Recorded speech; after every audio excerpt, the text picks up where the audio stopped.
Halo, Sampurasun para kaum rebahan dimanapun kalian berada. Selamat datang kembali bareng saya di channel Bahas Sagala. Kali ini kita akan membahas alur cerita dari sebuah film yang berasal dari Korea yaitu The Defiant Fury.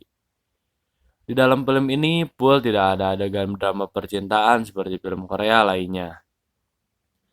Film ini sendiri dirilis pada tahun 2019 dan bergenre action horror thriller. The Defiant Fury disutradarai oleh Jason Kim serta dibintangi oleh abang-abangan saya yaitu Park Si Joon. Secara garis besar, film ini menceritakan seorang pegulat profesional yang mendadak mendapatkan kekuatan spiritual yang mengharuskannya berurusan dengan dunia gaib. Saya sarankan untuk nonton video ini sampai habis supaya kalian bisa merasakan ketegangannya. Dan jika suka dengan videonya, kalian subscribe aja channel ini. Oke, tanpa banyak cincong lagi, kita langsung gaskan aja ke ceritanya.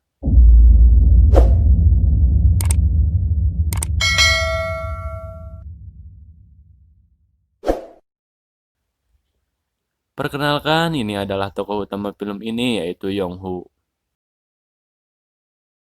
Dia tinggal bersama dengan ayahnya yang seorang polisi yaitu Park Ji-ung. Ibunya sendiri sudah meninggal saat melahirkan Yong-Hoo. Sebagai ayah, Park Ji-ung sangat menyayangi Yong-Hoo dan sering melakukan hal bersama.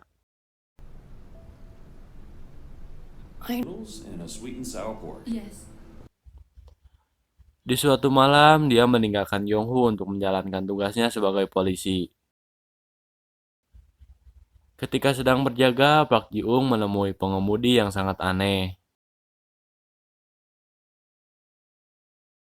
Tidak lama dari itu, kejadian buruk menimpa dirinya di mana pengemudi tersebut memacu mobilnya yang membuat Park Ji-ung ikut terseret cukup jauh.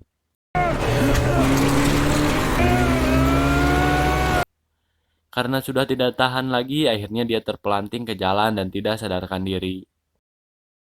Yong-Hoo yang mengetahui hal tersebut pun langsung datang ke rumah sakit. Kemudian dia pergi ke gereja untuk berdoa kepada Tuhan agar ayahnya disembuhkan. Saat sedang berdoa, Yong-Hoo didatangi oleh seorang pastor yaitu Pastor Kim. Di sini, Pastor Kim mengatakan kepada Yong-Hoo jika dirinya berdoa dengan sungguh-sungguh maka Tuhan akan mengabulkan doanya.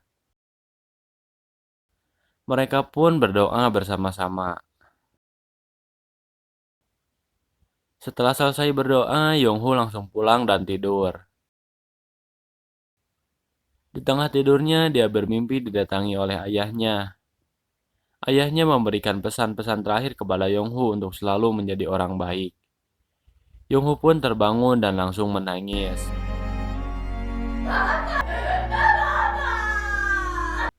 Di rumah sakit, ternyata ayahnya sudah meninggal. Keesokan harinya, saat ayahnya dimakamkan, Pastor Kim datang.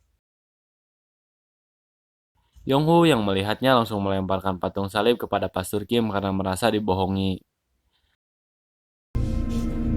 You liar! Get out! Get out! Dad died because of you! Let go! Singkat cerita, 20 tahun sudah berlalu. Kini Yong-Hoo sudah menjadi petarung MMA yang terkenal karena kemenangannya 17 kali berturut-turut tanpa kalah. Sebelum bertanding, Yong-Hoo melihat punggung lawannya yang memiliki tato bergambar patung salib.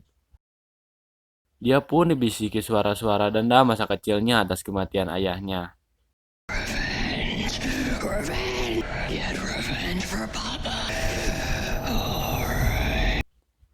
Yong-Hoo pun mengalahkan lawannya itu dengan cepat.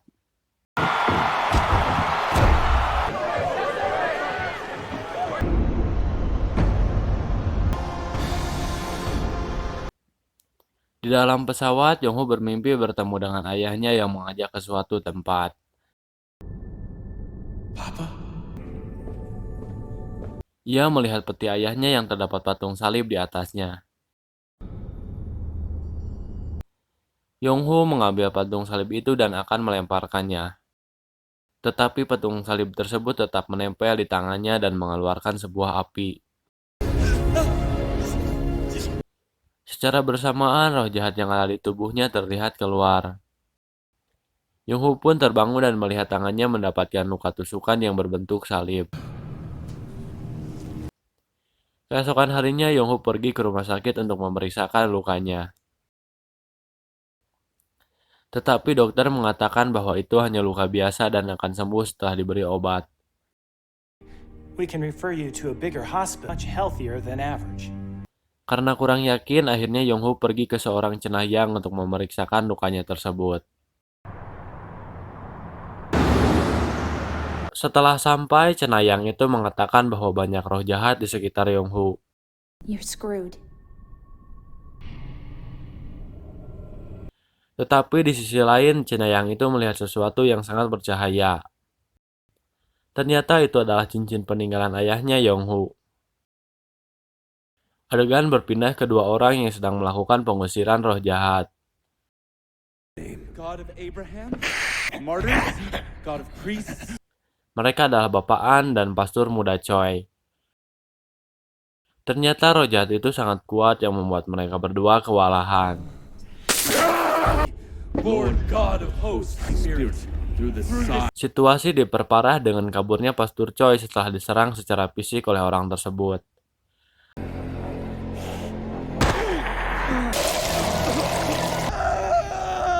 Tidak lama kemudian, Yonghu datang dan langsung membantu Bapak An. Dengan keahliannya sebagai petarung MMA, Yonghu pun dengan mudah mengalahkan orang tersebut dan mengeluarkan roh jahat yang ada di orang tersebut.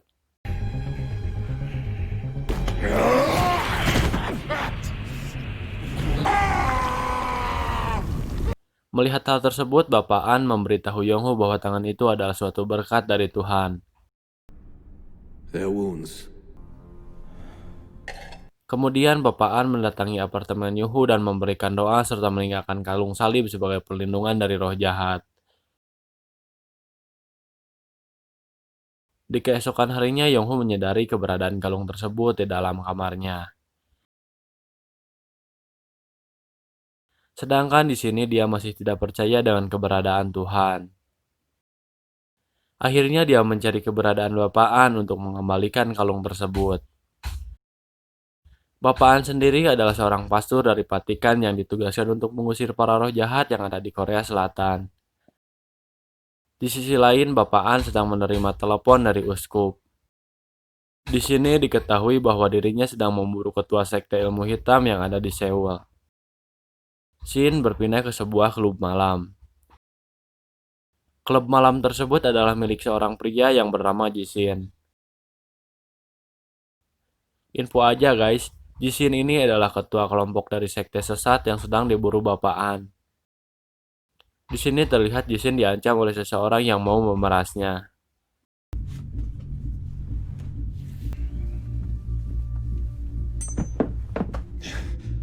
Kemudian Jishin pergi ke ruang tersembunyi yang ada di klub itu untuk melakukan sebuah pemujaan kepada iblis. Dia memberikan sebuah tumbal supaya hidup abadi.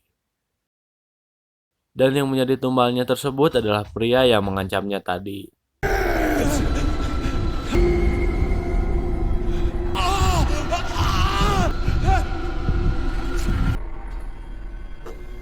Di waktu yang sama, Yonghu kembali diganggu oleh roh jahat dalam tidurnya.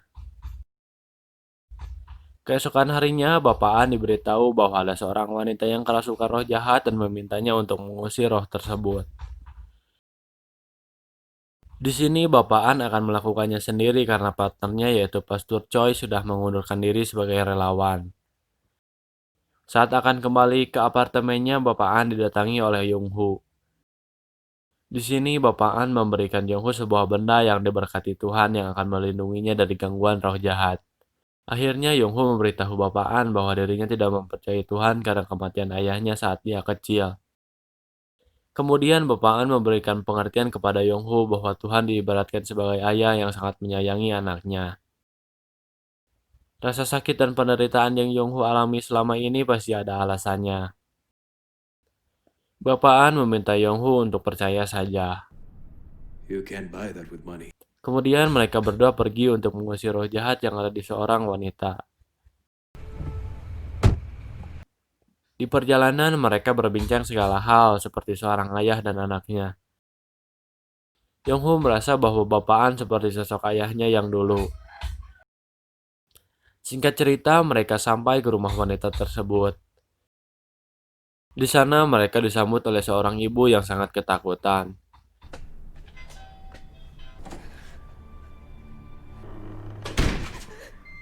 Ibu tersebut mengantarkan mereka berdua untuk menemui anak wanitanya yang kerasukan. Tetapi saat Bapak An melakukan pengusiran, tidak terjadi apa-apa terhadap wanita itu. Do not believe my mother. Dad says we will both. Wanita itu mengatakan bahwa ibunya lah yang kerasukan iblis. Tetapi dengan pengalamannya, Bapak An tidak mempercayai perkataan wanita tersebut. Akhirnya Bapak An melakukan pengusiran kepada iblis yang ada di dalam tubuh wanita tersebut.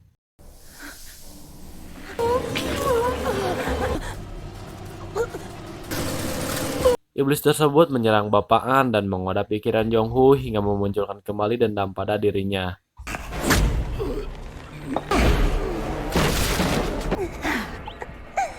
Your father. Akibatnya, Yonghu menyerang wanita tersebut secara membabi buta dan hampir saja membunuhnya. Tetapi untung saja Bapak An bisa menenangkan Yonghu dan kembali melakukan pengusiran kepada iblis tersebut.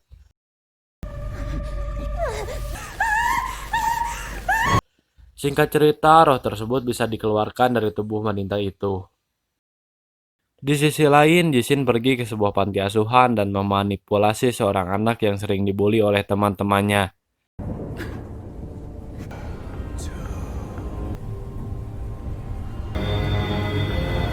Kemudian dia menyamar sebagai Pastor Choi dan pergi menemui Yonghu. Di sini dia berbohong kepada Yonghu dengan mengatakan bahwa dirinya memiliki luka yang sama dengan Yonghu. Dan Bapak An hanya memperalat mereka berdua saja. It's a demon. Di tempat lain terlihat beberapa suster yang sedang berdoa untuk mengusir roh jahat yang ada dalam tubuh anak tadi. Bapak An menelepon Yonghu untuk menemaninya tetapi tidak diangkat karena termakan oleh omongan Jishin tadi. Akhirnya Bapak An pergi seorang diri dan melakukan pengusiran kepada iblis tersebut.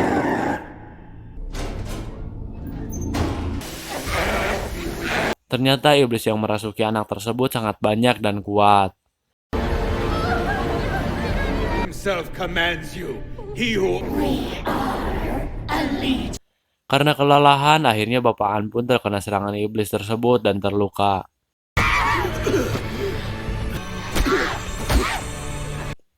Tetapi untung saja secara tiba-tiba Yonghu datang dan menolong Bapak An. Singkat cerita, Yonghu berhasil mengeluarkan semua iblis yang ada di tubuh anak tersebut. Setelah sadar, anak tersebut menceritakan kejadian saat ditemui oleh Jishin. Jishin yang mengetahui hal tersebut sangat marah dan kembali menyerang anak tersebut dan menumbalkannya.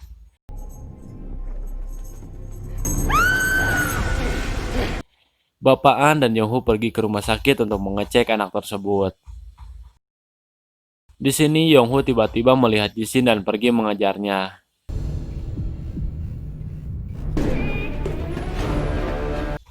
Sementara itu, di sisi lain pikiran Bapak An dimanipulasi seakan-akan melihat anak itu kembali hidup dan meminta pertolongannya.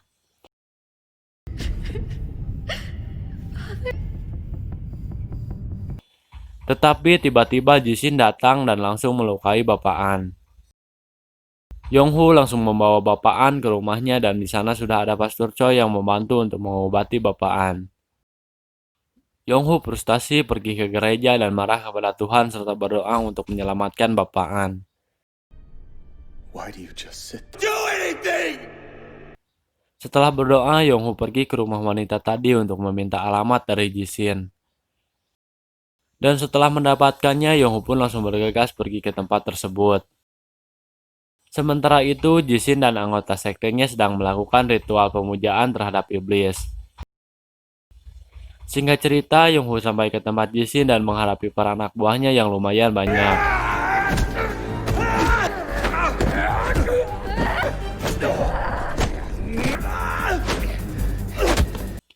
Dengan kemampuan bela dirinya, akhirnya Yonghu bisa mengalahkan anak buah Jishin dengan mudah.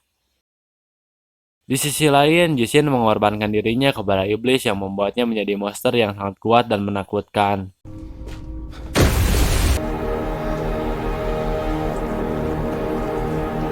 Mereka berdua akhirnya bertarung dan di sini Yonghu terkena gigitan dari Jishin yang membuatnya tidak sadar.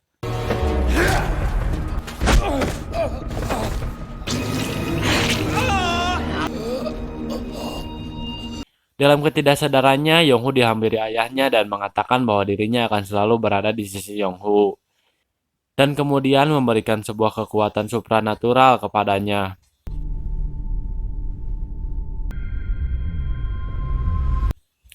Kemudian Yonghu terbangun dengan bara api di tangannya dan kembali bertarung dengan Jishin.